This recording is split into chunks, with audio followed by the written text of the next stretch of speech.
Great presentation. I'm an engineer, so Oh, excellent. I'm not an economist. Tell me if So, the optical control now, is right. I would like to ask you about the statement about that the interest rates, current interest rates are restrictive. Now, the economy is doing really well. Yes. Recently was revised 3.2%, so the economy is doing great. Unemployment is at the lowest level. The stock market at the peaks.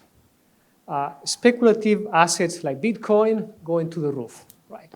So if this is speculative, right, what will happen the moment that interest rates go down with this economy doing great, speculation going up, stock market? Are we risking, if we lower the interest rates, to trigger a massive bubble across the board? Yeah.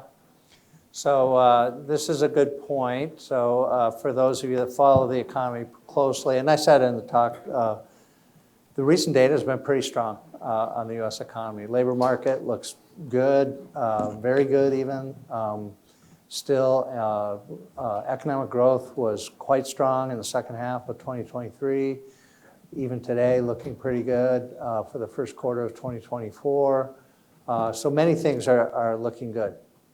So we didn't get into it here in this talk, but one of the things that happened was at the December meeting, this is so fun, isn't it? So fun. So at the December meeting, it came off dovish. So markets got the idea that, okay, the Fed's going to cut rates very soon.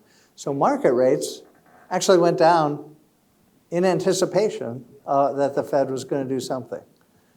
So as a policymaker, you're kind of flummoxed at that point because the markets have gotten ahead of what you're actually doing. And maybe that's not such a good thing if you felt like you needed to stay restrictive for longer. So the 2-year came down, 2-year especially, Treasury came down substantially in reaction. Now, some of that's been bid back, so it's a little bit different now. But so that's a major issue, which I don't have time to get into here, but there is definitely a factor, is that markets are anticipating what the Fed will do. Therefore, they're pricing it in way ahead of time before the Fed actually does anything, and then you might get effects from that way ahead of where you want them. But still, it is the risk of a major bubble. And further, just looking about the labor market. Okay, the other thing I would say, it is a risk. The other thing I would say about this is a lot of the thinking behind the 2022 policy was a comparison to the 1990s. And there's a famous episode in the second half of the 1990s.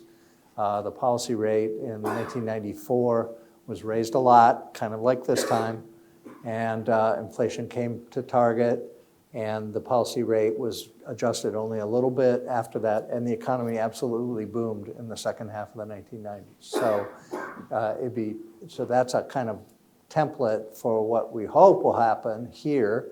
You got inflation to target, and now the economy is perfectly capable of booming for years to come. That's what happened in the 90s. And people said there was a bubble, and the bubble eventually burst. All right. The dot-com bubble eventually burst, yeah.